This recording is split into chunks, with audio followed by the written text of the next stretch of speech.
Abraham brought the wrong companions, or companion. He brought the wrong guy. Second, he threw his wife, second failure, he threw his wife under the bus. Okay, that's an idiom, and I have to explain it a little bit. When you throw somebody under the bus, meaning you, in Tagalog, nilaglag mo yung isang tao para you gain a little bit, you gain something in paglaglag na ibang tao. Pero his wife, he threw under the bus. In the story, a huge famine struck the land, and they had to go to Egypt. Okay? So from Genesis 12, let me read it. Now there was a famine in the land, and Abram went down to Egypt to live there for a while because the famine was severe. He became a foreigner, an immigrant, and that's where the problem happened. Pharaoh takes interest in his wife, Sarah. And you can just imagine what's going on in Abram's mind. I need to save myself. Because if the Pharaoh knew that she's my wife, the Pharaoh might kill me to get her. So, no, she's just my sister. Self-preservation is a very powerful force. And it was cowardly of Abram to throw his wife under the bus. Remember just a chapter ago, God just promised Abraham many descendants. But here we are, he's throwing his wife under the bus. But you know what? God keeps on showing up. God keeps on intervening despite our failures. So in Genesis 12, verse 17, but the Lord sent terrible plagues upon Pharaoh and his household because of Sarai, Abraham's wife. And Pharaoh returned Sarai to Abram.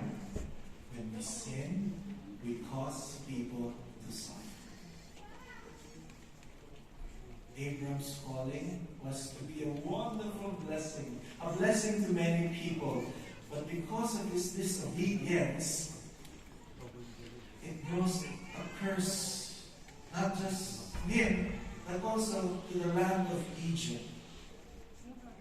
Terrible. This is Abraham, we're still talking about. Terrible, right?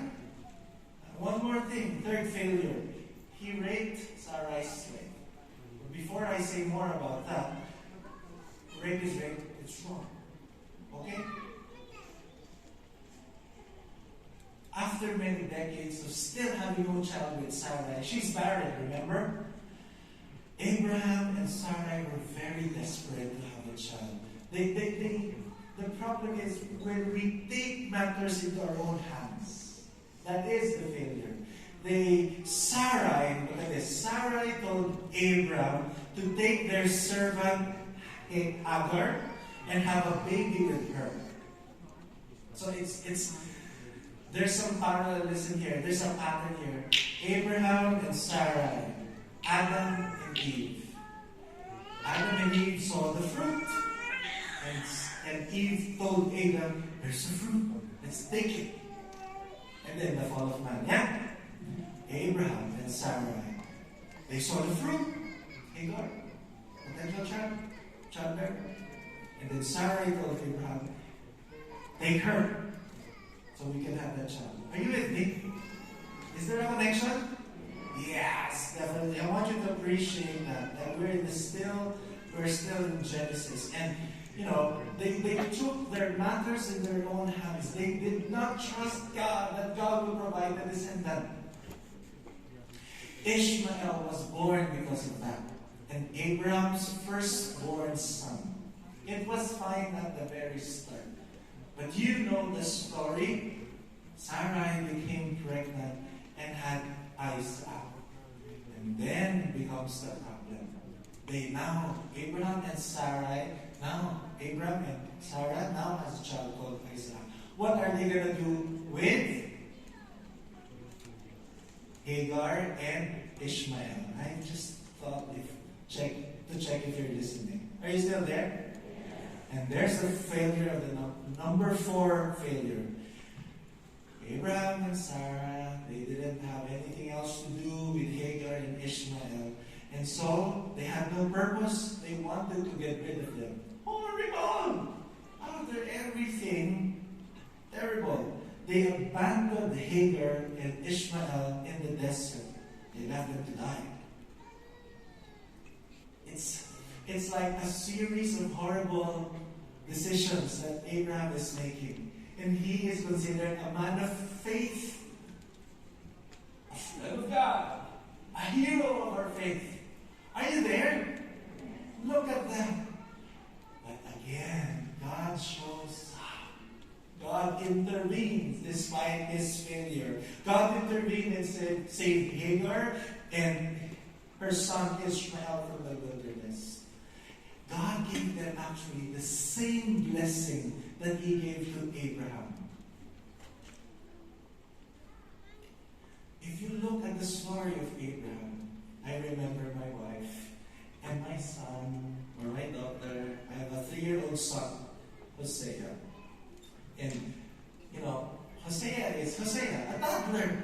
What do toddlers do? They build Legos and they break them, right? They eat and then they mess themselves up. Yes? And what happens? The mother, the carer, follows through, cleans you up, makes you ready again. Yeah. Abraham is like that. He's like that tantrum-filled toddler. I don't know what he's doing. And yet, the mother, like God, always cleans up after our mess. Do you relate to that? Sometimes you have your tantrums and sometimes you just keep on breaking. Sometimes you are missing the point and yet God still shows up in your life. Saves your mess. Even puts the pain into a beautiful purpose. The culmination of Abraham's story was on a mountain. Brother Wilson mentioned it earlier. It's a mountain called Moriah. And again, it is sight in Hebrew. Because that is where God is showing up again. And after all his disobedience and the catastrophes he's given to himself and to others, he finally learned to trust with a question mark. Let's check on it. So God gave Abraham a test. Here we go. He asked him to take Isaac on a journey, and Isaac will become a burnt offering. A sacrifice. It is one of the craziest parts of the Bible, but walk with me. And I'm sure you'll be asking,